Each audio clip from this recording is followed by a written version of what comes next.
আমরা লক্ষ্য করছি আমাদের ব্যবসা বাণিজ্য পবিত্র মাহে রমজান মাস আর ৩-৪ দিন পরে, কিন্তু আমরা লক্ষ্য করছি যে এই পবিত্র রমজান মাসকে কেন্দ্র করে অতীতের নাই কিছু কিছু ব্যবসায়ী দ্রব্যমূল্য যে ঊর্ধ্বগতির অবস্থা সৃষ্টি করেছে, এটি আমাদের জন্য, সাধারণ মানুষের জন্য অত্যন্ত কষ্টদায়ক এবং আমাদের ব্যবসায়ীদের জন্য এটা কল্যাণময় নয়। পবিত্র রমজান মাসে আমরা লক্ষ্য করছি যে আমাদের জানুয়ারি মাসে যেসব পণ্যের মূল্য ছিল ফেব্রুয়ারি মাসে অনেক ঊর্ধ্বগতি, এবং যেখানে আমাদের জানুয়ারি মাসে ছিল চালের মূল্য 64 থেকে 66, এটা ফেব্রুয়ারিতে আমরা লক্ষ্য করছি নিম্নমানের চাল যেটা 66 থেকে 67 টাকা। আমরা লক্ষ্য করছি সুগন্ধি চাউল যেটা 125 থেকে 30 টাকা ছিল, এটা প্রায় 128 থেকে 35 টাকা ঊর্ধ্বগতি। এভাবে ডাল মসুর থেকে শুরু করে বিভিন্ন পণ্য জানুয়ারি মাসের থেকে ফেব্রুয়ারি মাসের প্রায় 5 থেকে 10 টাকা বেশি আমরা লক্ষ্য করছি। এতে আমরা মনে করি যে আমাদের ব্যবসায়ীরা কি কারণে এটা হঠাৎ করে এক মাসের মধ্যে এত বেশি মূল্য বৃদ্ধি, এটা আমাদেরকে ভাবিয়ে তুলেছে। আমরা মনে করি যে আগামী 3 দিন পরে যে নতুন সরকার আসছে, এই সরকার কিন্তু অত্যন্ত শক্ত অবস্থান নেবেন। নতুন সরকারের প্রধানমন্ত্রী যিনি হতে যাচ্ছেন, তিনি পরিষ্কার বলেছেন আইন সবার জন্য, দলের লোক হোক বাইরের লোক হোক, আইন সবার জন্য। সেহেতু আইন শৃঙ্খলা রক্ষার জন্য উনি কঠোর অবস্থান গ্রহণ করবেন। যেমনিভাবে তার মা দেশনেত্রী বেগম খালেদা জিয়া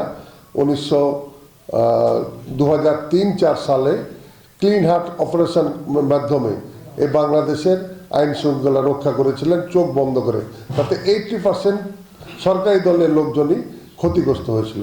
তো বাংলাদেশের আইন শৃঙ্খলা রক্ষার জন্য নতুন সরকার কোনোভাবেই এটা বরদাস্ত করবে না, এবং নতুন সরকারের সবচাইতে কয়েকটি চ্যালেঞ্জের মধ্যে হচ্ছে দ্রব্যমূল্য নিয়ন্ত্রণ।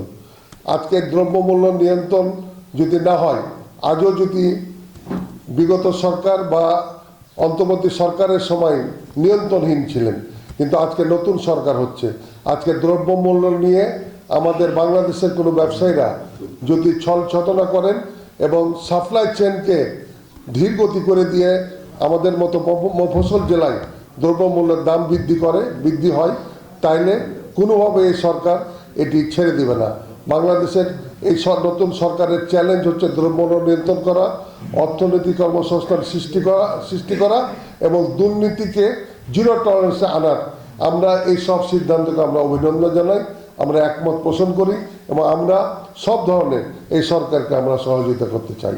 আমি আমার জেলার ব্যবসায়ীদেরকে আহ্বান করব, অনুরোধ করব যে নতুন সরকারের সময় এমন কিছু আমরা করব না যাতে করে সরকারের যে কঠোর হস্তক্ষেপের মাধ্যমে দ্রব্যমূল্য নিয়ন্ত্রণ করা, এতে আমার জেলার ব্যবসায়ীরা ক্ষতিগ্রস্ত হোক, এটা আমি চাই না। আমি আমার জেলার ব্যবসায়ী, শিল্পপতি, আমদানিকারক সবার কাছে অনুরোধ করব যে দ্রব্যমূল্য নিয়ন্ত্রণ রাখার জন্য যতটুকু সম্ভব আপনারা প্রয়োজনীয় পদক্ষেপ নেবেন।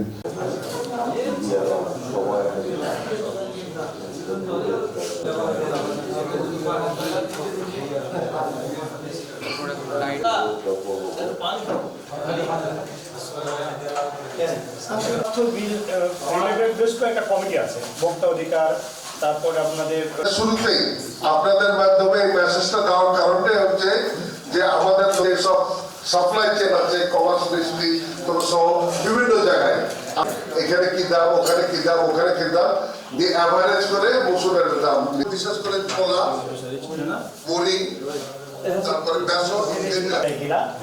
তাহলে আপনার মনে হয় যে জেলার বাজার মনিটরিং করে উপজেলা বাজার মনিটরিং কমিটি দেখি এই বিঘ্নতা দেখলেই কিন্তু আমরা সেখানে আমাদের জরিমানা করা হয় বিভিন্ন আইনে, যেমন মূল্যতা 60% যে পণ্যটা